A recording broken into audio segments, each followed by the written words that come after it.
సూర్యకోటి సమప్రభ నిర్విఘ్నం కురు మే దేవ సర్వకార్యేషు సర్వదా. వక్రతుండ మహాకాయ సూర్యకోటి సమప్రభ నిర్విఘ్నం కురు మే దేవ సర్వకార్యేషు సర్వదా. ధ్యానమూలం గురోర్మూర్తి పూజామూలం గురర్పదం మంత్రమూలం గురోర్వాక్యం మోక్షమూలం గురోర్కృప. సదాశివసమారంభాం శంకరాచార్యమధ్యమాం అస్మదాచార్యపర్యంతం వందే గురుపరంపరాం. వ్యాసాయ విష్ణురూపాయ వ్యాసరూపాయ విష్ణవే నమో వై బ్రహ్మనిధయే వాసిష్ఠాయ నమో నమః. భగవద్గీత కించిదధీత గంగాజలలవకణికా పీత సకృదపి ఏన మురారి సమర్చ క్రియతే తస్య యమేన న చర్చ. గీతాశాస్త్రమిదం పుణ్యం యః పఠేత్ ప్రయతాత్మనః విష్ణోః పదమవాప్నోతి భయశోకాదివర్జితః. భగవాన్ శ్రీ శ్రీ శ్రీ సత్యసాయి బాబా వారి కృపా కటాక్ష వీక్షణముల వలన మా గురువులు పూజ్యులు ప్రాతస్మరణీయులైనటువంటి పరమార్థానంద స్వామి వారి యొక్క ఆశీస్సుల వలన మా గురువులు కస్తూరి రాఘవరావు గారు వారి సతీమణి రాజ్యశ్రీ గారుల బోధనల వలన మా సంస్కృత గురువులు డాక్టర్ వరలక్ష్మి గారు డాక్టర్ సుబ్రహ్మణ్యం గారి సంస్కృత అధ్యాపనం వలన నేను ఈరోజు భగవద్గీత గురించి 4 మాటలు మాట్లాడడానికి మీ ముందుకు వచ్చాను. భారత మహాసంగ్రామంలో ఇరు సేనలు ముందు ఒక పని చేద్దాం. మనం ఇప్పుడు సత్యప్రవీణ ధ్యాన శ్లోకాలు అమ్మా మనది ఇది భగవద్గీత 6వ క్లాస్. సత్యప్రవీణ నువ్వు ధ్యాన శ్లోకాలు చదువమ్మా.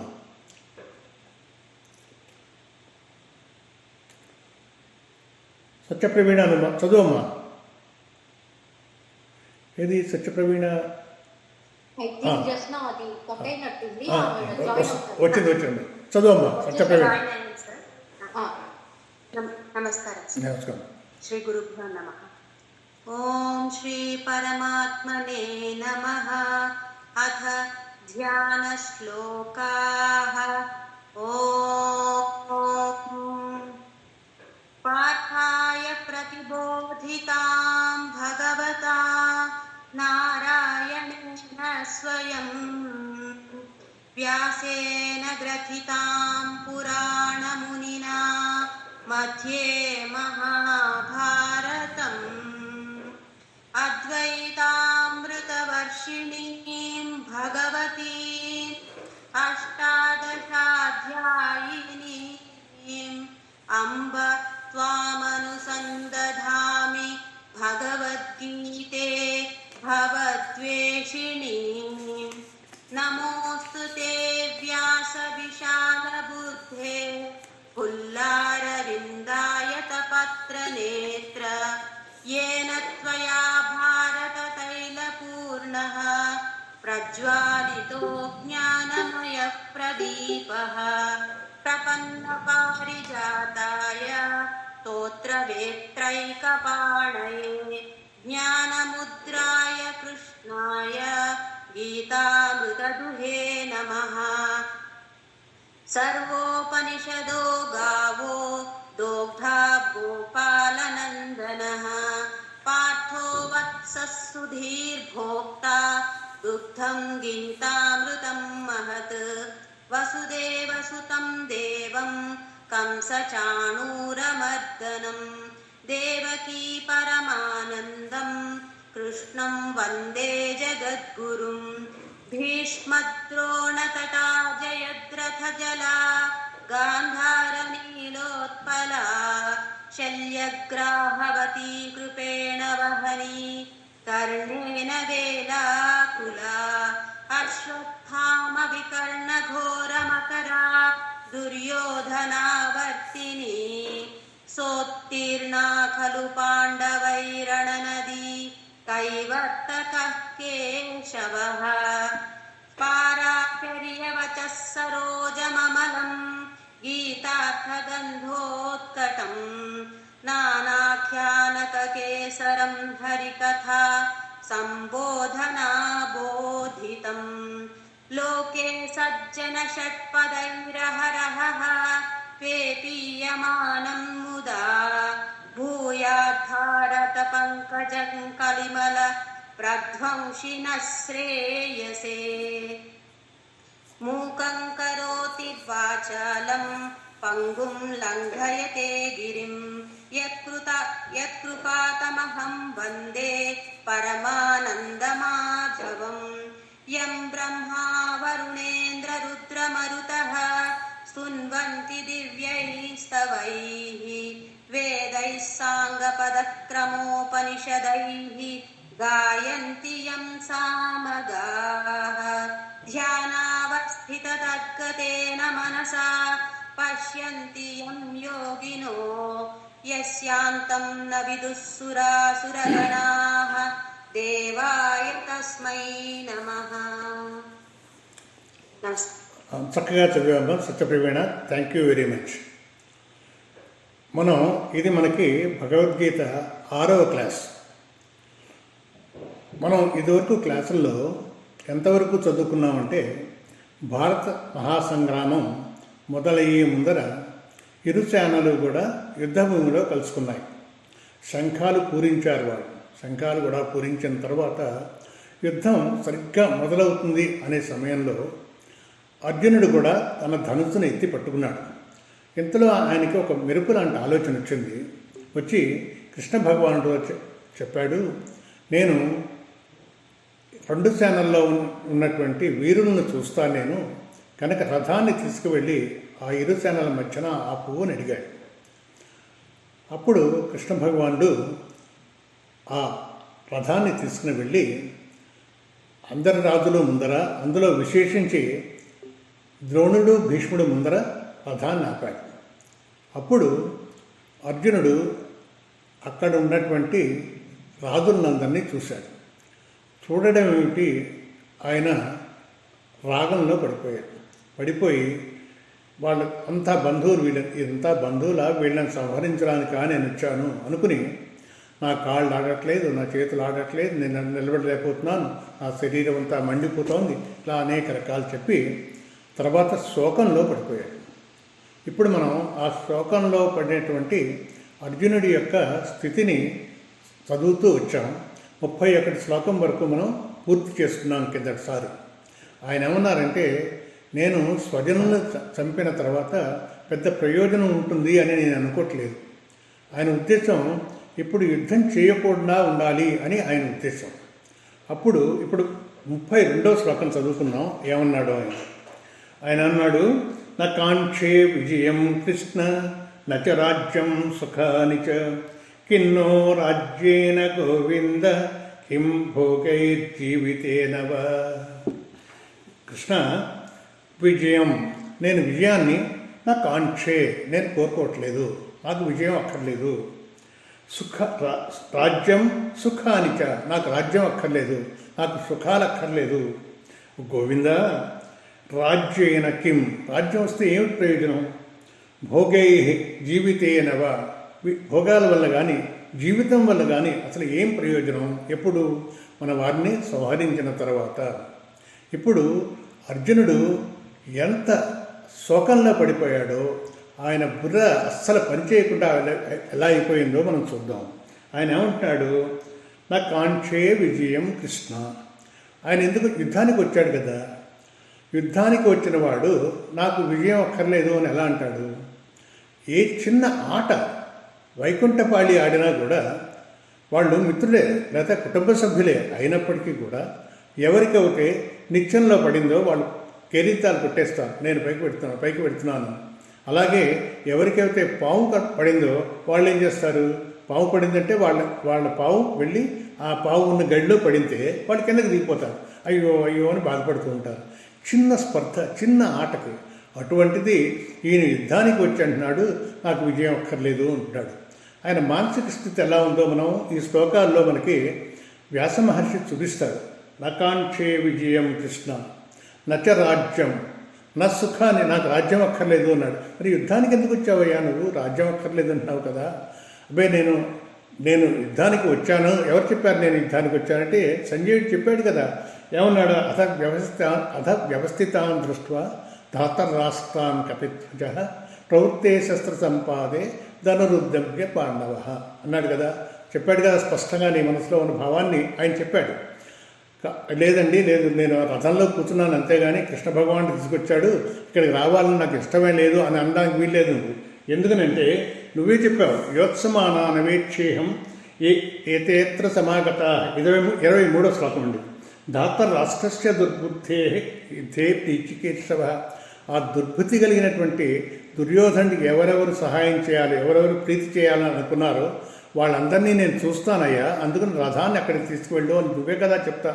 ఇప్పుడు నువ్వు ఇక్కడికి వచ్చిన తర్వాత నాకు విజయం అక్కర్లేదు అంటావేమిటి? నాకు సుఖం అక్కర్లేదు అంటావేమిటయ్యా? జంతువులు ఎండలో కూర్చుని గడ్డి తింటున్నాయి అనుకోండి, ఎలా గడ్డి తింటుంటే అవి వాటి కడుపు నిండగానే ఏం చేస్తాయి, ఇక్కడెక్కడ నీడ ఉందా అని చూసుకుంటాయి, వెళ్ళి ఆ నీడలో కూర్చుంటాయి. జంతువులకు కూడా సుఖపడాలి అని ఉంటుంది కదా, అటువంటిది నాకు సుఖాలు అక్కర్లేదు అని నువ్వు ఎలా అంటున్నావయ్యా? కిం అదే అవన్నీ వదిలి ఏ స్థితికి వెళ్ళిపోయాడో చూడండి. కిం జీవితేనవా, నాకు జీవితం ఉండి ఏం ప్రయోజనము అంటున్నాడు. ప్రతి ప్రాణి కూడా జీవించాలి అని అనుకుంటాడు. ఒక ఎలుక పిల్లిని చూస్తే పారిపోతుంది, ఎందుకని? అది జీవించాలి అని అనుకుంటుంది. అలాగే ఒక సురకాన్ని చూస్తే ఈ పిల్లి పారిపోతుంది, అది బతకాలి అని అనుకుంటుంది. అలాగే ఒక సింహాన్ని చూస్తే లేడి పారిపోతుంది. ఇటువంటివే మేము బతకాలి అని అనుకుంటాయి కదా. నువ్వు మనిషి అయ్యుండి నువ్వు నేను జీవితంలో ఏం ప్రయోజనం అంటావేమిటి? ఆ జంతువులకి ఎందుకు బతకాలో తెలియదు, మనందరికీ మాత్రం ఎందుకు బతకాలో స్పష్టంగా తెలుసు. ఒక డాక్టర్ దగ్గరికి వచ్చినటువంటి పెద్దవాళ్ళు కూడా డాక్టర్ల దగ్గరికి వెళ్తూ ఉంటారు. ఒక వ్యక్తిని అడిగితే, ఏమండి మీరు ఈ వయసులో డాక్టర్ గారి దగ్గరికి వచ్చారు కదా, ఎందుకు వచ్చారు అంటే, ఆవిడ ఏదో కోరిక ఉందండి, మా ముని మనవరాలు పెళ్లి చూడాలందండి, అది అయిపోయిన తర్వాత నాకేం బాధ లేదండి, వెళ్ళిపోయినా బాధ లేదు. ఇంకొక ఆవిడ ఏమంటారు, ఏమండి నాకు కోరికలు ఏమీ లేవు, నేను వెళ్ళేటప్పుడు ఇతరులకి భారం అవ్వకుండా ఉండాలండి, అందుకు నేను ఈ డాక్టర్ గారి దగ్గరికి వచ్చి వైద్యం చేయించుకుని సుఖంగా వెళ్ళిపోవాలి అని నా కోరిక. మూడవ వాళ్ళు ఇంకొంచెం తెలివైన వాళ్ళు ఏమంటారంటే, ఏమండి ఈ మరణాలు జన్మలు మన చేతిలో ఏమి ఉండవండి, మన ప్రారంభ కర్మ అయిపోయిన తర్వాత వెళ్ళిపోతాం, అది ఎప్పుడు అవుతుందో మనకు తెలియదు. అందుకని మనం ఏం చేశారంటే బతికున్న నాళ్ళు చక్కగా సత్కార్యాలు చేసుకుంటూ సదాలోచనలు చేసుకుంటూ భగవంతుని చింతించుకుంటూ జీవితాన్ని గడపాలి అని అనుకుంటున్నాం.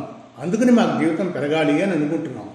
ఇంకొంచెం పెద్దవాళ్ళు ఏమంటారంటే, మాకు అసలు జన్మ మనం ఎందుకు ఎత్తామండి, ఆధ్యాత్మికంగా పెరగడానికి వచ్చాం కదండి, ఈ జన్మలో మనం సాధ్యమైనంత ఆధ్యాత్మికంగా నేర్చుకోవాలి, అందుకని మాకు జీవితం కావాలయ్యా అని వాళ్ళు చెప్తారు.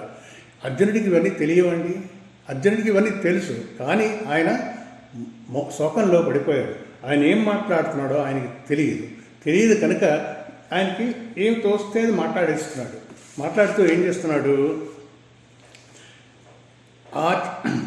ఏషామర్థే కాంక్షితంనో 33వ శ్లోకం చూడండి. ఏషామర్థే కాంక్షితంనో రాజ్యం భోగా సుఖాని చ తయమేవ స్థితా యుద్ధే ప్రాణా త్యక్త్వా ధనాని చ. అర్జునుని యొక్క మనసు యొక్క వైక్లభ్యాన్ని మీరు జాగ్రత్తగా ఈ శ్లోకాల్లో పరిశీలించండి. ఈయనేమంటాడండి, ఏషామర్థే ఎవరి కొరకైతే, ఏష రాజ్యం భోగా సుఖాని చ, రాజ్యాన్ని భోగాన్ని సుఖాన్ని నహ మాకు కాంక్షితం అభీక్షము, ఎవరి కోసం అయితే నేను ఈ యుద్ధాన్ని చేస్తున్నానో, తే ఇమే అంటే వీరు ధనాన్ని ప్రాణాన్ని త్యక్త్వ, వాళ్ళు ఏం చేశారు, నేను ఎవరి కోసం అయితే ఈ యుద్ధాన్ని చేస్తున్నానో వాళ్ళు ఏం చేశారు, వాళ్ళ ప్రాణాలను వడ్డీ ధనాన్ని కూడా వడ్డీ ఇక్కడ శత్రు సైన్యంలో నుంచున్నారు. ఎవరు వాళ్ళు? భీష్మద్రోణుడు ఎదుర్కొండా సైన్యంలో ఉన్నారు. వాళ్ళ కోసం ఈయన యుద్ధం చేస్తుంటారు. వాళ్ళ కోసం ఈయన యుద్ధం చేయడం ఏమిటి? ఈయన అనుకుంటాట, నేను యుద్ధం చేసి విజయాన్ని పొంది ఈ రాజ్యాన్ని తీసుకుని వెళ్ళి భీష్మద్రోణుల దగ్గర పాదాల దగ్గర పెట్టి చెప్తాను, తాతగారు మీరు చిన్నప్పటి నుంచి నన్ను పెంచారు, పెద్ద చేశారు, అలాగే ద్రోణుడు గురువు గారు మీరు నాకు విలువిద్య నేర్పారు, అందుకని నేను ఈ యుద్ధంలో విజయం సాధించగలిగాను అని చెప్పి ఈ రాజ్యాన్ని తీసుకెళ్ళి వాళ్ళ పాదాల ముందర పెడతాట.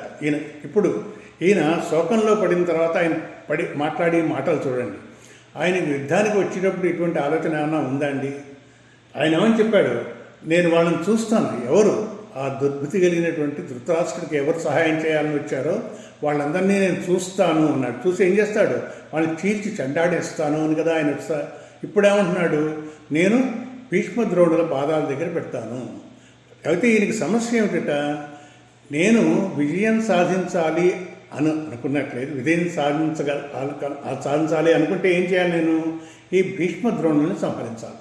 ఎందుకు, వారు శత్రు సైన్యంలో ఉన్నారు. శత్రు సైన్యంలో ఉండడమే కాదు, వాళ్ళ అధర్మాన్ని ప్రోత్సహిస్తున్నారు, ఆ ధృతరాష్ట్రాన్ని ప్రోత్సహిస్తున్నారు. వీళ్ళు అధర్మం వైపు ఉన్నారు కనుక అధర్మం వైపు ఎవరెవరైతే ఉన్నారో వాళ్ళని క్షత్రియుడు అన్నవాడు సంహరించాలి. నేను అదే పని చేస్తున్నాను, నా ధర్మాన్ని నేను నిర్వర్తిస్తాను. ఆ ప్రక్రియలో నేనేం చేస్తాను, వాళ్ళని ఇద్దరిని సంహరిస్తాను. వాళ్ళిద్దరిని సంహరిస్తే ఇప్పుడు ఈ రాజ్యాన్ని తీసుకెళ్ళి ఎవరికి ఇవ్వాలి నేను? ఇది ఆయన యొక్క సమస్య. ఆయన బుద్ధి పనిచేయట్లేదండి. అసలు ఆయన ఏం మాట్లాడుతున్నాడో ఆయనకే తెలియట్లేదండి. ఏషామర్థే కాంక్షితంలో భీష్మద్రోణుల కోసం అండి యుద్ధం చేసేది.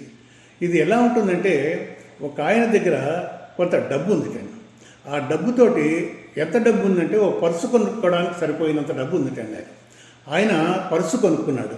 పర్సు కొనుక్కుంటే పర్సులో పెట్టడానికి డబ్బులు లేవు. అలాగే ఎవరికైతే భీష్మద్రోణులకి నేను రాజ్యాన్ని అర్పిద్దామని అనుకుంటున్నామో వాడిని యుద్ధంలో చంపేశాను. నేను చంపేసిన తర్వాత నేను ఎవరికి అర్పించను? ఇది అర్జునుడి యొక్క సమస్య. ఎంత ఆశ్చర్యకరమో చూడండి. ఆయన ఎంత జ్ఞాన సంపన్నుడు, వేదాలు చదివిన మహర్షి.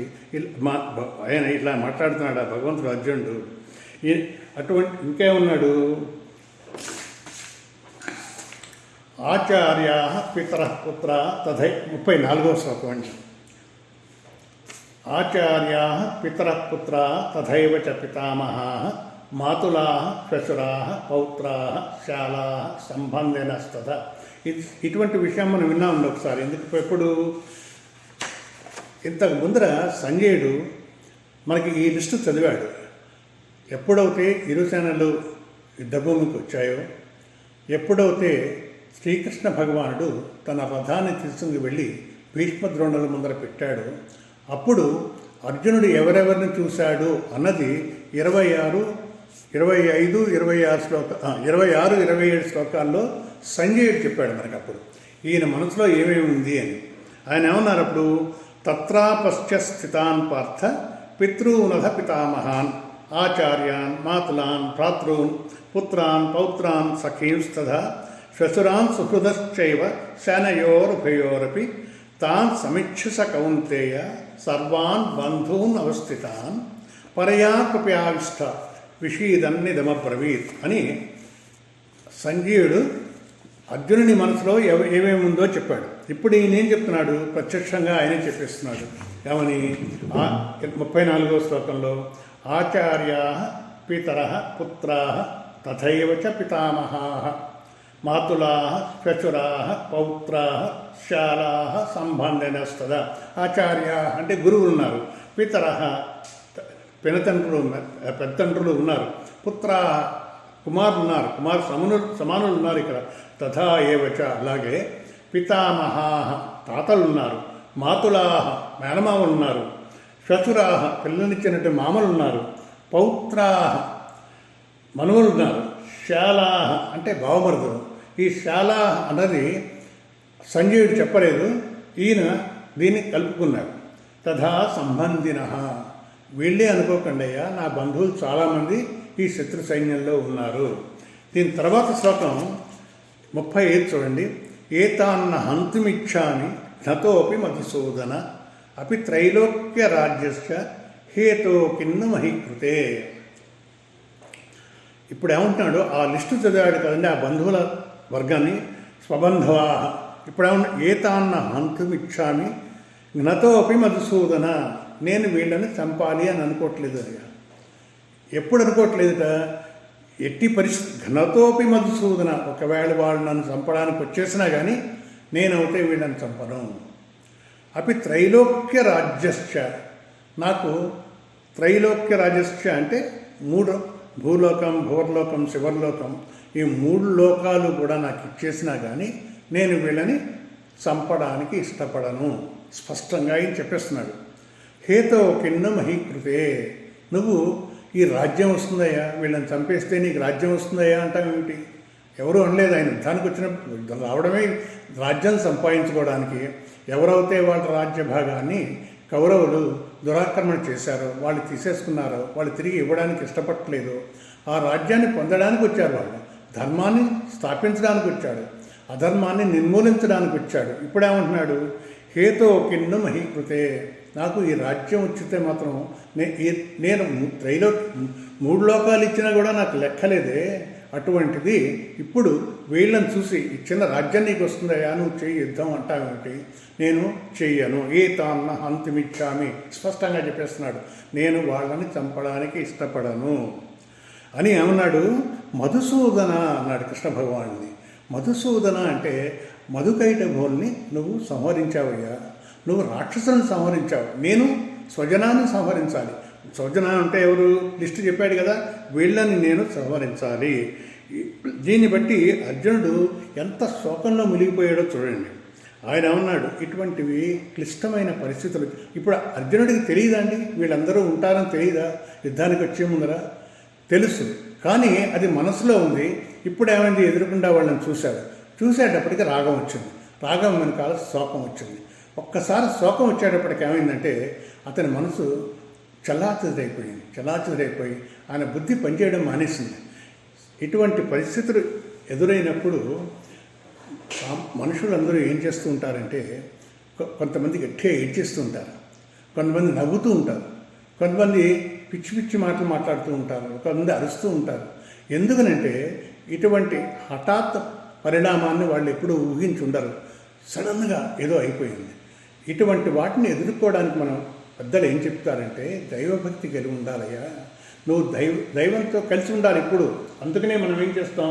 పొద్దున్నే లేవగానే ఏం చేస్తామండి? కరాగ్రయ వసతే లక్ష్మి, కరమధ్యే సరస్వతి, కరమూలేత గోవింద, ప్రభాతే కరదర్శనం. మన దినం మొదలవడమే దైవ ప్రార్థనతో మొదలవుతుంది. అలాగే సముద్రవసనే దేవి, పర్వతస్థన మండలి, విష్ణుపత్ని నమస్తుభ్యం, పాతస్పర్శం క్షమస్వమే అని భూదేవిని క్షమార్పణ అడుగుతాము. మనం చేసి ప్రతి పని కూడా అలాగే. మనం కర్మయోగంలో ఏం చెప్తాం?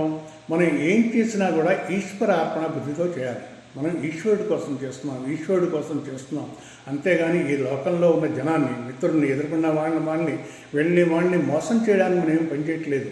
కొంతమంది ఏం చేస్తారంటే ఇదే ముఖ్యం వాళ్ళకి, వీళ్ళని ఎలా మెప్పించేస్తే చాలు, ధర్మం అదంతా తర్వాత విషయం. కాదయ్యా, భగవంతుడు చూస్తూ ఉంటాడు. భగవంతుడు మనం ఏం చేస్తున్నామో అన్నీ చూస్తూ ఉంటాడు. ఆయన లెక్కలు వేరుగా ఉంటాయి కనుక ఆయన దగ్గర ప్రీతి పొందాలి. మనం వీళ్ళతో మనకి సంబంధం అని మనం ప్రతిదీ మనం దేవుడితో కలుపుకుంటూ మనం జీవిస్తూ ఉండాలి.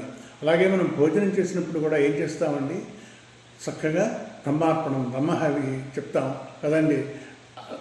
అహం వైశ్వ నరో భూత్వ, ఏం చేసినా కూడా భగవంతుడితో కలిసి కనుక ఉన్నట్లయితే మనకి ఇటువంటి ఏదైనా హఠాత్ పరిమాణం వచ్చినా కూడా ఇది భగవంతుడి చేత ఇవ్వబడింది.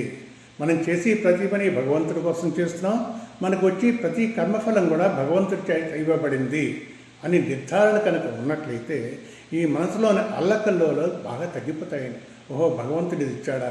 మనకందరికీ తెలుసు ఆయన మన తండ్రి, ఆయన మన ఎప్పుడు మోసం చేయడు. ఇప్పుడు ఏదైనా ఒక పని జరిగిందంటే వాళ్ళకి కర్మఫలం వాళ్ళు అయిపోయింది, ప్రారంభకరం అయిపోయింది. అలాగా భగవంతుడు సమవర్త, ఎవరికి పట్ల పక్షపాతం చూపించడయ్యా, ఇది జరిగింది, దీన్ని మనం మళ్ళీ ఆయన పాదాలే పట్టుకుంటాం. భగవంతుడా నువ్వు రక్షించు, ఇది ఉండాలి. కానీ ఇక్కడ అర్జునుడు ఏం చేస్తున్నాడు?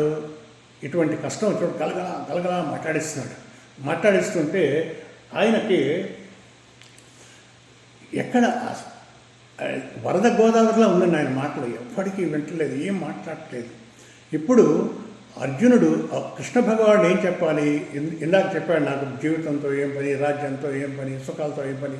అప్పుడు మనలాంటి వాళ్ళు అవుతే ఏం చేస్తాం? మనం సమాధానం చెప్పుకున్నాం కదా, నీకు పని ఉంది, నీకు పని ఉంది, నీకు పని ఉంది. ఒకవేళ కృష్ణ భగవానుడు అర్జునుడా నువ్వు చెప్పింది కరెక్టే అయ్యా అన్నాడు అనుకోండి, అంటే వెంటనే అర్జునుడు ఏం చేస్తాడు? చాలా బాగుంది, నువ్వు రథాన్ని వెనక్కి తిప్పేసే వెళ్ళిపోదాము అంటాడు. అప్పుడు అవునడానికి వీల్లేదు, కాదనడానికి వీల్లేదు. భగవంతుడు కృష్ణ భగవానుడు చాలా తెలివైనవాడు కనుక మూడో పద్ధతిని ఎన్నుకున్నాడు. ఆ పద్ధతి ఏమిటి? ఏమి మాట్లాడకుండా ఉండడం. అని ఏం మాట్లాడలేదు, అలా చూస్తున్నాడు, అలా వింటున్నాడు. ఇది మనకి ప్రహ్లాద చరిత్రలో ప్రహ్లాదుడు వాళ్ళ నాన్న గురించి చెప్తాడు.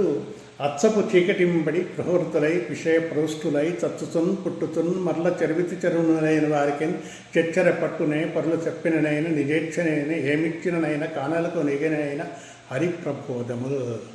హరిప్రబోధాలు వినరయ్యేవాళ్ళు. ఇప్పుడు అర్జునుడు కృష్ణ భగవాన్ చెప్పి మాటలు వినడానికి ఆయన రెడీగా లేడు. అటువంటప్పుడు ఎందుకు ఆయనకు చెప్పడం? అందుకని కృష్ణ భగవాన్ ఏం చేశాడు? ఏమీ మాట్లాడకుండా ఈయన చెప్పిందల్లా వింటూ ఉన్నాడు. మా గురువు గారి దగ్గరికి కూడా చాలామంది వస్తూ ఉంటారు. వచ్చి ఏమని నాకు ఈ కష్టం ఉందండి, అలా కష్టం ఉంది, ఈ కష్టం ఉంది, ఆ కష్టం ఉంది అన్నీ చెప్తూ ఉంటారు. ఆయన అలా వింటూ ఉంటాడు. ఇది ఇలా చేద్దాం అనుకుంటున్నాడు, అది అలా చేద్దాం అనుకున్నాడు, నాకైతే ఇది చాలా ఇష్టంగా ఉందండి అంటారు. గురువుగారు ఏమీ మాట్లాడారు. వాళ్ళు లేచి వెళ్ళిపోతూ ఏమంటారంటే, గురువుగారు చాలా సంతోషం అండి మీ దగ్గరికి వచ్చాం. ఆయన దగ్గరికి వచ్చి ఆయనతో వీళ్ళు చెప్పుకోగానే నెత్తులు తల మీద ఉన్న భారం అంతా దిగిపోయిందండి. వాళ్ళు లైట్ అయిపోతారు, చాలా తేలికైపోతారు. ఆ గురువుగారితో ఏమంటారు? గురువుగారు మీరు చెప్పినట్టే చేస్తామని అంటారు. అసలు గురువుగారు ఏమీ చెప్పనే లేదు, మీరు చెప్పినట్టే చేస్తామని, మీకు నమస్కారం అండి, చాలా ధన్యవాదాలని వెళ్ళిపోతారు. అలాగే ఇక్కడ కృష్ణ భగవాన్ ఏం చేస్తున్నాడు? ఏమీ మాట్లాడట్లేదు. అర్జునుడు ఏమంటున్నాడు? ఏతాన్ను హంతమిచ్చామి, ఏమైనా జరగని నేనైతే వీళ్ళని సంహరించను. ఎవరినిట? మనం చూసినటువంటి శత్రు సైన్యం అని మనం అనుకుంటున్నాం, కౌరవ సేన అని మనం అనుకుంటున్నాం. ఆయన అంటున్నాడు స్వబాంధవాన్, నా బంధువుల్ని చంపడానికి నేను ఇష్టపడను. ఇప్పుడు ఈయన ఉన్నది జాలియా రాగమా? ఇది జాలి అనడానికి వీల్లేదు. ఎందుకంటే జాలి అన్నదానికి ధర్మాధర్మ విచక్షణ జ్ఞానం ఉంటుంది, రాగానికి ధర్మాధర్మ విచక్షణ జ్ఞానం ఉండదు. ఇప్పుడు ఆయన ఏం చేస్తున్నాడు? నేను వీళ్ళని వాళ్ళు ఎంత అన్యాయం చేశారయ్యా నీకు, వాళ్ళు నేను విధానం చేస్తే నువ్వు నేను చంపనంటావా? ఇప్పుడు ఇది ఎలా ఉంటుందంటే అండి, ఒక న్యాయాధికారి ఉన్నాడు అనుకోండి, ఆయనకి ఆ నేరస్తుని చూస్తే చాలా జాలి వేయచ్చు, చాలా అయ్యో పాపం చాలా కష్టంలో ఉన్నాడే అని. కానీ ఆయన ధర్మాన్ని వదలడు. ఏం చేస్తాడు? ఆ వాదనలు అన్నీ విని ఆ నేరస్తుడికి శిక్ష వేస్తాడు. శిక్ష వేస్తే అతను శిక్ష అనుభవించవలసిందే. అంత మాత్రాన నేరస్తుడికి జాలి లేదు అని అనుకోరు. ఎందుకంటే ఆయన ధర్మాన్ని పాటించాడు. జ్ఞాని అన్నవాడు ఏం చేస్తాడంటే ధర్మాన్ని పాటిస్తాడు. ఆయనకు కూడా జాలి ఉంటుంది, ఆయన జాలి ఉంటుంది తప్పకుండా. రాగంలో పడిపోడు. రాగంలో పడిపోయిన వాడు ఏం చేస్తాడంటే ధర్మాధర్మ విచక్షణ జ్ఞానం ఉండదు. ఇప్పుడు అర్జునుడు కనుక భీష్మద్రోణుల్ని సంహరించినట్లయితే ఎవరు కూడా ఈయన తాతను సంహరించాడు, గురువును సంహరించాడు అనరు. ఎవరైతే ఆ ధర్మాన్ని ప్రోత్సహించారో, ఎవరైతే ఆ ధర్మాన్ని బలపరిచారో వాళ్ళని సంహరించారు అని చెప్తారు. అంతేగాని ఈయన తాతని గురువుని సంహరించారు అని ఎవరు అనుకోరు. ఇప్పుడు ఈయన ఉన్నది రాగం. ఈ రాగం ఉండడం వల్ల ఆయనకి ఇటువంటి ఆలోచనలు వస్తున్నాయి. నా గురువుని ఎలా చంపుతాను, నా తాతని ఎలా చంపుతాను, నా బంధువుల్ని ఎలా చంపుతాను, ఎవరిని చంపడానికి. ఇప్పుడు నువ్వు చంపావంటే ఎవరిని చంపుతున్నావు? ఇప్పుడు కృష్ణ భగవాన్ని ఆయన అడుగుతున్నాడు. కృష్ణ భగవానుడా, నువ్వు మధుకైట ఎవరిని సంహరించావున్నావు, బాగుంది. నువ్వు వాళ్ళెవరు? వాళ్ళు రాక్షసులు. వీళ్ళెవరు? నా గురువులు, నా తాత, నా బంధువులు, వీళ్ళందరినీ నేను ఎలా సంహరిస్తాను అని కృష్ణ భగవానుడు మధుసూదన అంటాడు. కృష్ణ భగవానుడు సంహరించింది రాక్షసులనే సంహరించాడు, అందులో ఏమీ సందేహం లేదు.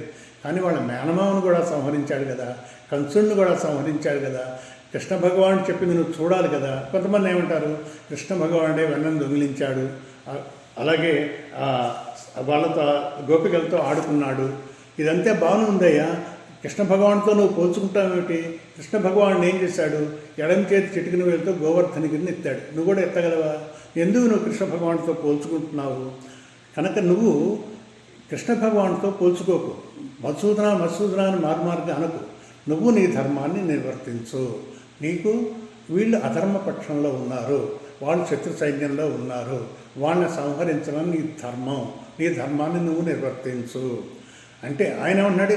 కిన్ను మహీకృతే అపి త్రైలోక్య రాజ్యస్య హేతో కిన్ను మహీకృతే, నాకు 3 రాజ్యాలు ఇచ్చినా కూడా, 3 లోకాల రాజ్యాలు ఇచ్చినా కూడా నాకు లెక్కలేదు. అటువంటిది ఆఫ్టర్ ఆల్ ఈ రాజ్యం ఇస్తామని, ఈ రాజ్యం కోసమా నేను చేయడం, నా బంధువులను ఈ రాజ్యం కోసమా నేను చంపడం, నా బంధువులు అంటున్నాడే కానీ అధర్మం అన్న మాట ఆయన బుర్రలోకి ఎక్కనే ఎక్కట్లేదు. ఇటువంటి పరిస్థితి, రాజ్యం ఇచ్చిన రాజ్యం కోసమా నేను చంపేది, ఇంకా నేను పెద్ద 3 లోకాలు ఇస్తేనే వద్దన్నానే, అటువంటిది ఈ రాజ్యం కోసం నేనేం చెప్పాలి. ఇటువంటి సందర్భం ఒకటి సుందరకాండలో వస్తుందండి. ఆంజనేయ స్వామి సముద్ర లంఘనం చేస్తుంటే మైనాక పర్వతం వచ్చి, అయ్యా నువ్వు మా దగ్గర కొంచెం ఆతిథ్యం తీసుకో, కొంచెం పళ్ళు తిను, తేనె తాగు అని. అప్పుడు ఏమంటుందంటే, అతిథి కిల పూజార్హ ప్రకృతోపి విజానత. అతిథి అన్నవాడిని మనం గౌరవించాలయ్యా, అతను సంస్కరింపబడినవాడా కాదా, ప్రకృత అంటే సంస్కరింపబడనివాడు, ఇటువంటి వాడు, అతనికి ఏమీ తెలియదు, అతను అనాగరికుడు, విజానత పెద్ద జ్ఞానం లేదు, ఇవేం మనం లెక్క పెట్టకూడదయ్యా. అతిథికిల పూజార్హ ప్రాకృతోపి విజానత, అటువంటి వాణ్ణే మేము అతిథిగా స్వీకరించి గౌరవం చేసినప్పుడు కిం పునః తాదృశో మహాన్, నీలాంటి మహానుభావుణ్ణి మేము అతిథిగా ఆహ్వానించడంలో ఆశ్చర్యం ఏముందయ్యా, నువ్వు జ్ఞానసాగరుడవయ్యా, గుణసాగరుడవయ్యా హనుమ, నువ్వు వచ్చి మా పర్వతం మీద కొంచెం విశ్రాంతి తీసుకో అని మైనాకుడు ఆంజనేయ స్వామిని ఆహ్వానిస్తాడు. అలాగే ఈయన ఏమంటున్నాడు, నాకు 3 లోకాల రాజ్యాలు ఇచ్చినా అక్కర్లేదు, అటువంటిది చిన్న రాజ్యం కోసం నేను మా బంధువుల్ని సంహరించడం అని. ఇప్పుడు 36వ శ్లోకంలోకి వద్దాం. నిహత్య ధాత్రాష్ట్రాన్ కాప్రీతి స్యాత్ జనార్దన పాపమే వాశ్రయ దస్మాన్ హత్వైత నతతాయిన. నిహత్య జనార్దన అంటే దుష్టుల్ని శిక్షించేవాడా అని. చూడండి ఆయన ఎలాగ ఉద్దేశిస్తున్నాడు. ధాతరాష్ట్రాన్ అంటే ధృతరాష్ట్రం యొక్క కుమారుని నిహత్య చంపితే మనకి కా ప్రీతిశ్చ, మనకి ఏం సంతోషం కలుగుతుంది. ఆతతాయిన, ఎంతసేపు ఈయనకి మన బంధువులు ఏమండి. ఆతతాయిన అంటే మనం చెప్పుకుందాం మహాపాపిష్టులండి, సామాన్యమైన పాపాలు కాదండి, ఘోరమైన పాపాలు చేసిన వాడిని హత్వా, వాడిని చంపడం వలన అస్మాన్ మనకి పాపమే ఆశ్రయే, మనకి పాపం వస్తుందయ్యా. మన స్వబంధువుల్ని వాళ్ళని మనం చంపితే మనకి పాపం వస్తుందయ్యా అంటే వీళ్ళు ఏమన్నాడు, ఆతతాయిన అన్నాడు. ఇక్కడ జనార్దన అండల్లో ఏమంటున్నాడు, నువ్వు వాళ్ళని ఎవరెవరైతే ఆతతాయిన అంటే ఘోరమైన పాపాలు చేసిన వాళ్ళని ఆతతాయినలా అంటారు.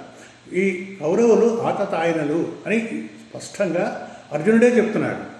ఇప్పుడు 36 నుంచి 47 శ్లోకాల వరకు మోహన్ శ్లోకాలు.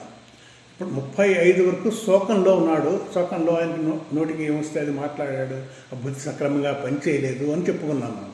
ఇప్పుడు మోహానికి వచ్చిన తర్వాత ఏం చేస్తాడంటే తప్పుడు నిర్ణయాలు తీసుకుంటాడు. మోహం ఏం చేస్తుందంటే అండి, ధర్మం అధర్మంగా కనపడుతుంది, అధర్మం ధర్మంగా కనపడుతుంది. ఇది చాలా ఆశ్చర్యకరమైన విషయం అండి. మనం చాలామందిని చూస్తూ ఉంటామండి, వాళ్ళు చెప్పింది తప్పు కానీ వాళ్ళు చెప్పింది నేనే రైటు అని అనుకుంటూ ఉంటారండి.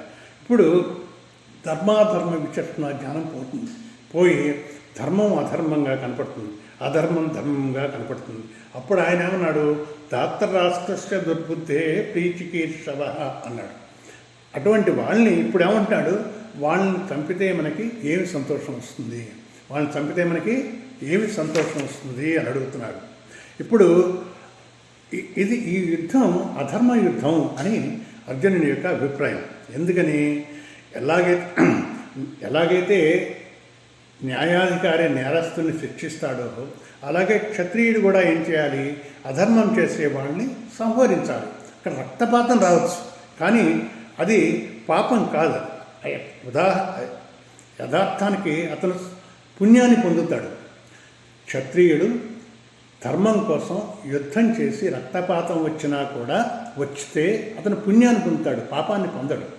ఇప్పుడు అర్జునుడు ఏమంటున్నాడు, వాళ్ళతో యుద్ధం చేస్తే పాపం వస్తుంది అంటున్నాడు. కృష్ణ భగవానుడు ఏం చేస్తున్నాడు, నువ్వు క్షత్రియుడు కనుక ధర్మాన్ని రక్షించడం నీ ధర్మం, నువ్వు అది చెయ్యకపోతే పాపం వస్తుంది అని ఆయన చెప్తున్నారు. రెండవ మనం చదువుకుంటాం ఇప్పుడు సాంఖ్యయోగంలో కృష్ణ భగవానుడు చెప్తాడు అర్జునుతో, యదృచ్ఛ్యా చోపపన్నం స్వర్గద్వారం అపావృతం సుఖినః క్షత్రియా పార్థ లభంతే యుద్ధమీదృశం. ఇది క్షత్రియులకి ఇటువంటి యుద్ధం దొరకడం చాలా అదృష్టమయ్యా. సుఖినః అదృష్టవంతులకి ఇటువంటి అవకాశం దొరుకుతుందయ్యా ఇటువంటి యుద్ధం చేయడం. ఎందుకట అదృష్టం? ఇది యదృచ్ఛ్యా, ఇది నువ్వు కావాలనుకున్న కోరిన యుద్ధం కాదు, ఇది నీకు అలా లభించిందంతే, నీ అదృష్టం కొద్దీ ఇది లభించిందంతే. ఇది దేంతో సమానం అంటే స్వర్గద్వారం అపావృతం. నీకు స్వర్గద్వారాలు తెరిచున్నాయా? ఇందులో పోయిన వాళ్ళు కూడా స్వర్గానికే వెళ్ళిపోతారయ్యా. యుద్ధం చేస్తూ మరణించిన వాళ్ళు కూడా ఎవరు? ధర్మం పక్షం ఉన్నవాళ్ళు, ఎదురుకుండా వాళ్ళు కాదు. కనుక వీళ్ళందరూ కూడా స్వర్గద్వారం అపావృతం అంటే తెరిచి ఉన్నాయ్యా. మీకు ఎవరైతే ఇటువంటి ధర్మయుద్ధంలో పాల్గొని ఒకవేళ వాళ్ళు మరణాన్ని పొందినా కూడా వాళ్ళు స్వర్గంలోకి వెళ్ళిపోతారయ్యా. అందుకనే వారి స్త్రీలు ఏం చేస్తారు, చక్కగా కుంకుమ పెట్టి వెళ్ళండి అని పంపిస్తారని. అలాగే ఇంకొకసారి కృష్ణ భగవానుడే 2వ అధ్యాయంలో చెప్తాడు మనకి, అకీర్తించాపి భూతాని కదక్ష్యంతి తేవ్యయాం సంభావిత చాకీర్తే మరణాద్ అతిరిచ్యతే. క్షత్రియుడు అన్నవాడికి ఈ యుద్ధం చేయక నువ్వు పారిపోయావు అనుకో అర్జున, నీకు చాలా అకీర్తి వస్తుంది, అపకీర్తి వస్తుంది. ఈ అపకీర్తి ఏమవుతుందో తెలిసిన మరణం కంటే ఘోరం అయ్యా ఇది. కనుక నువ్వేం చేయాలి, ఇప్పుడు ఈ యుద్ధం చేయాలి. యుద్ధం చేసి నువ్వు ధర్మం వైపు నిలబడాలి. వాళ్ళని సంహరించేయి, ఏమీ పర్వాలేదు. నువ్వు ఇక్కడ యుద్ధం చేయడం పుణ్యం, యుద్ధం నుంచి పలాయనం చిత్తగించడం పాపం. అర్జునుడు ఏమంటున్నాడండి, మనం యుద్ధం మానేద్దాం, యుద్ధం చేయడం పాపం, యుద్ధం నుంచి వెళ్ళిపోవడం పుణ్యం అని అర్జునుడు అనుకున్నాడు. ఎందుకంటున్నాడు? మోహంలో చిక్కుకుపోయాడు. ఈ విచక్షణ బుద్ధ్యానికి పోయింది. పాపే పుణ్యదృష్టి, పుణ్యే పాపదృష్టి. అతస్మిన్ తతః బుద్ధి ఏవ మోహ, ఈ బుద్ధే మోహమయ్యా. ఇప్పుడు ఏమన్నాడు ఆయన, మనకి పాపమే వస్తుంది అన్నాడు. ప్రత్యవాయ పాపము అని అంటున్నాడు. ప్రత్యవాయ పాపము అంటే ఏంటంటే, మనం ఏ పని చేయాలో పని చేయకపోతే వచ్చే పాపాన్ని ప్రత్యవాయ పాపము అంటారు. ఈ కృష్ణా వీళ్ళని చంపడం వల్ల మనం పాపం మూటగట్టుకుంటాము అంటున్నాడు. ఏతాన్ ఆతతాయిన అంటే ఘోరమైన పాపాలు చేసిన వాళ్ళండి. ఏదో సిగరెట్లు కాల్చడం, మద్యం తాగడం, ఈ స్థాయి పాపాలు చేసిన వాళ్ళు కాదండి. వీళ్ళు ఎటువంటి వాళ్ళు అంటే, వీళ్ళు అగ్నిదో గర్దశ్చైవ శస్త్రపాణి ధనార్జప క్షేత్రధార హరశ్చైవ షడైతే ఆతతాయిన. ఈ ఆతతాయినలో చేసేటువంటి ఘోరాలు ఎలా ఉంటాయంటే, అగ్నిదా, ఇంట్లో అందరూ ఉండగా దాన్ని నిప్పంటించేస్తారని, అందరూ మలమలా మాడిపోవాలన్నమాట వీళ్ళ ఉద్దేశం, ఈ ఘోరం చేసిన వాళ్ళ ఉద్దేశం. గరదహ అంటే అన్నంలో విషం కలిపేస్తారండి. విషం కలిపి ఆ అన్నం తిన్న వాళ్ళందరూ మనకు చనిపోవాలి.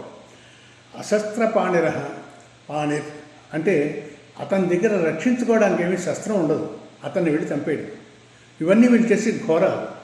ఇంకొకటి ధనాపహ, ఇతరుల యొక్క ధనాన్ని అపహరించడం. క్షేత్ర, ఇతరుల యొక్క భూమిని అపహరించడం. దార, వాళ్ళ స్త్రీలని, వాళ్ళ భార్యల్ని అవమానించడం.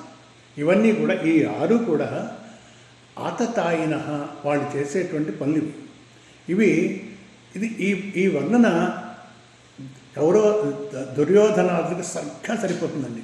ఎలా ఉంటారు వాళ్ళు? ఏం చేశారు, ఫస్ట్ లక్క ఇంటికి ఇల్లు అంటించేశారు వాళ్ళు. అలాగే భీముడికి విషం కలిపిన అన్నం పెట్టారండి వీళ్ళు. ద్రౌపదిని నిండు సభలో అవమానించారండి వీళ్ళు. ఈ ఆతతాయినకి శిక్ష శాస్త్రం ఏం చెప్తుందంటే మరణశిక్ష. వీళ్ళకి ఇంకా వేరే ఏమీ లేదయ్యా, ఇది మరణశిక్ష.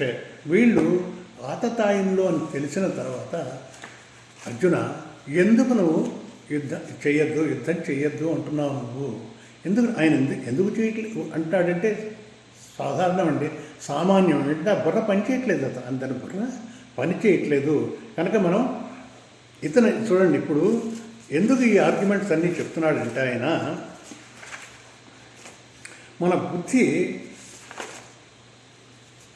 సక్రమంగానే చెప్తున్నారు. మన బుద్ధి కనుక నార్మల్ స్థితిలో ఉంటే మనం ఏం చేయాలో ఏం చేయకూడదో చెప్తుందండి చక్కగా. కానీ అది ఈ మోహంలో పడిపోయి ఆయన పనిచేయడం మానేస్తుందండి. తస్మాన్నార్హ వయం హంతుం ధాత్రాస్తాన్ ప్రబంధవాన్ స్వజనం హి కథం కృష్ణ హత్వా సుఖినః శ్యామ మాధవ. ఏమయ్యా, ఇప్పుడు వాళ్ళని సంహరించకూడదు మనం. ఎందుకట ధాతరాష్ట్రాన్ స్వబంధవాన్, వాళ్ళు మన బంధువులయ్యా వాళ్ళు, అందుకని వాళ్ళని మనం సంహరించకూడదు. వాళ్ళని సంహరించి మనం ఏం సుఖం పొందుతామయ్యా? అటువంటి దానికి ఎందుకు మనం యుద్ధం చేయడం? ఇక్కడ మనం ఏం చేద్దాం, తిన్నగా ఇంటికి వెళ్ళిపోతాం. మన శాస్త్రం ఏం చెప్తుందంటే స్వధర్మే నిధనం శ్రేయ పరధర్మో భయావహ. నీ ధర్మాన్ని నువ్వు సక్రమంగా చేయి, పరధర్మో భయావహ. వేరే వాళ్ళ ధర్మాన్ని చేయకు నువ్వు. ఇక్కడ కృష్ణ భగవానుడు అదే చెప్తున్నాడు. నీ ధర్మం ఏమిటి? యుద్ధం చేయడం నీ ధర్మం. నువ్వు అది వద్దు, నేను పలాయనం చెప్తిస్తాను వెళ్ళిపోతాను అంటున్నావు, అది పరధర్మం. వేరే వాళ్ళు అలా పారిపోవాలి, యుద్ధం చేయరు వాళ్ళు. కానీ నువ్వు క్షత్రియుడు, యుద్ధానికి వచ్చావు, నువ్వు యుద్ధం చేయాలి. ఇప్పుడు నేను పారిపోతాను, పరధర్మాన్ని ఆశ్రయిస్తాను అంటావు ఏమిటి? ఇప్పుడు దీని తర్వాత ఇప్పుడు ఏం చేస్తున్నాడు చూడండి. చాలా ఒక శ్లోకం నుంచి ఒక శ్లోకంలో ఆయన స్థాయి పెంచుకుంటూ వెళ్ళిపోతున్నాడు అర్జునుడు. మోహం ఆవేశించినటువంటి ఆ మనసుతోటి యద్యప్యేతే నపశ్యంతి లోభోపహత చేతస కులక్షే కృతం దోషం మిత్రదోహయే చ పాతకం. పెద్ద పెద్ద నీతులు చెప్తున్నాడండి. 2వ అధ్యాయంలో కృష్ణ భగవానుడు బోధ మొదలుపెట్టేటప్పుడు చెప్తాడు, ప్రజ్ఞావాదాంశ భాషసే, చాలా గొప్ప గొప్ప మాటలు మాట్లాడావయ్యా నువ్వు అని చెప్తాడు. ఆ గొప్ప గొప్ప మాటలు ఇవ్వనమాట అండి. యద్యపి, ఒకవేళ లోభోపహత చేతస, లోభం కామక్రోధ లోభాన్ని ఒక వృత్తిలా చేశాయన వాళ్ళు లోభం చేత భ్రష్టచిత్తులే, వాళ్ళు బుర్ర పనిచేయట్లేదయ్యా. వాళ్ళకి ఏం చేయట్లేదు, కులక్షయ కృతం దోషం. ఇప్పుడు ఈ యుద్ధంలో 2 దోషాలు అవుతాయిగా, అది వాళ్ళు చూడట్లేదు. యద్యపి, ఒకవేళ వాళ్ళు చూడకపోతే మిత్రదోషం. మనం ఎందుకు చూడకున్నాం కథం నపశ్యంతి, మనం చూడాలి కదా. చూడండి ఆయన ఏ స్థాయిలో మాట్లాడుతున్నాడో చూడండి కృష్ణ భగవానుడితోటి. ఆయన ఏమన్నాడు, నేను యుద్ధానికి వచ్చేటప్పుడు నాకు స్పష్టమైన అవగాహన ఉంది అని. అతను యుద్ధానికి వచ్చేటప్పుడు స్పష్టమైన అవగాహన ఉంది అని మనం అంటున్నాం. ఆయన ఏమంటున్నాడండి, అప్పుడు నా బుద్ధి తినగా పనిచేయలేదు, అందుకు నేను యుద్ధానికి వచ్చాను.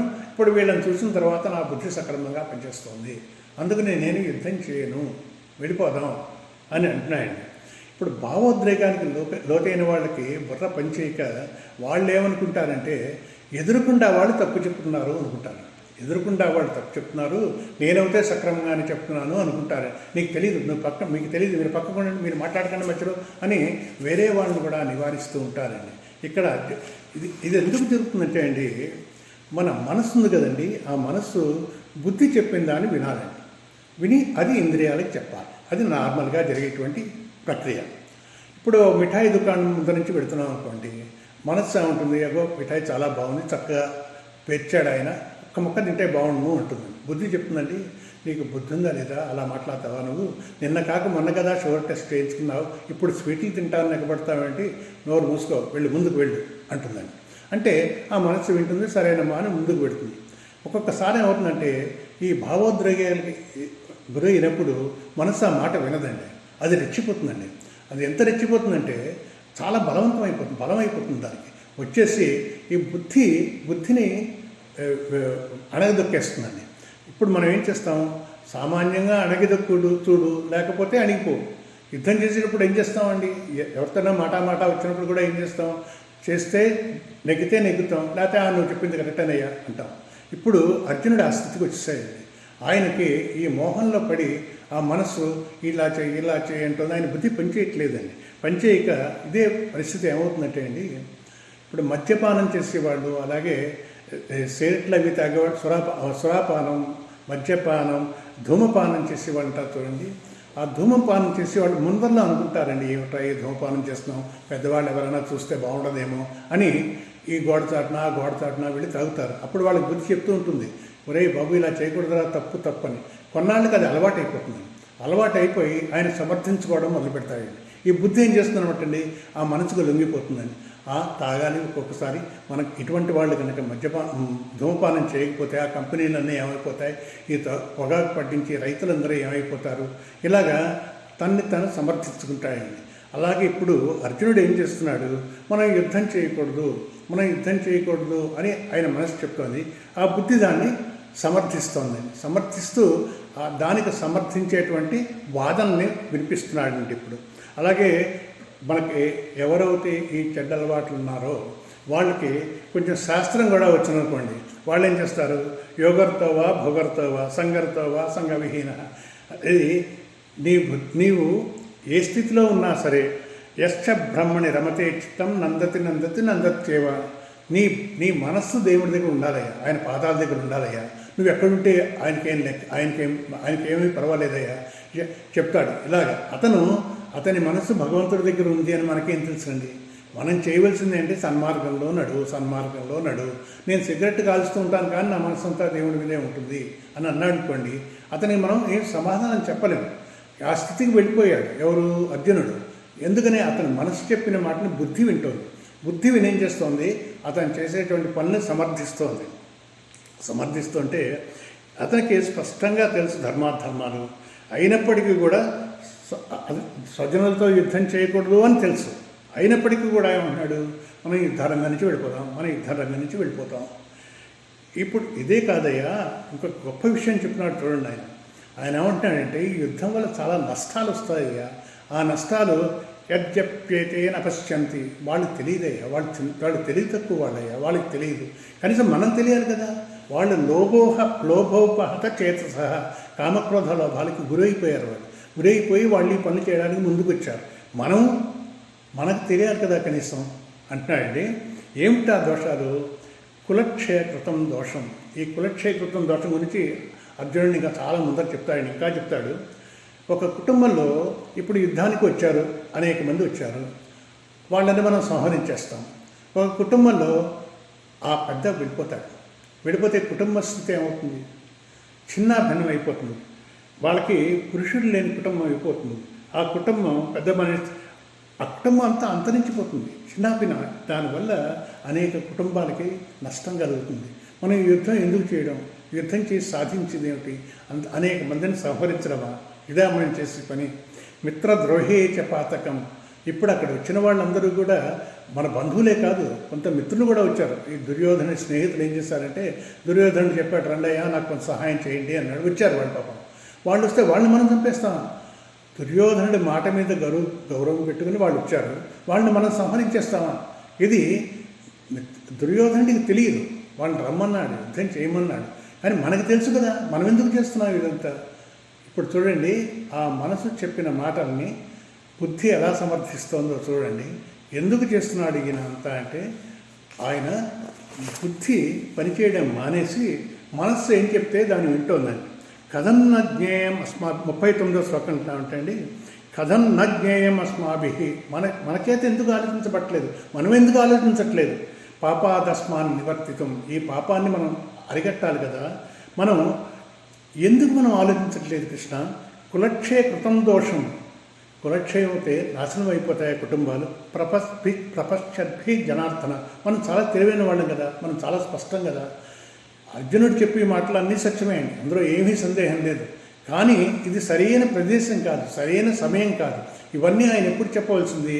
యుద్ధానికి రాకముందు దుర్యోధనుడికి చెప్పి, దుర్యోధన ఎందుకు నువ్వు యుద్ధానికి కాలు దువ్వుతున్నావు, నువ్వు దువ్వకు, ఇటువంటి నష్టాలు జరుగుతాయి అని చెప్పాలి కదా. ఇప్పుడు యుద్ధానికి వచ్చి శంఖాలు పూరించిన తర్వాత ఇప్పుడు ఈ మాటలు.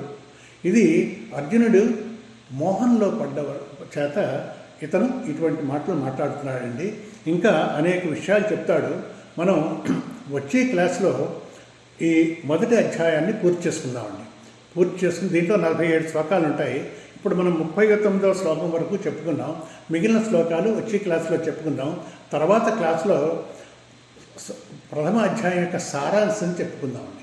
ప్రథమ అధ్యాయం దాంతో మనకి అర్జున విషాద యోగం పూర్తవుతుంది.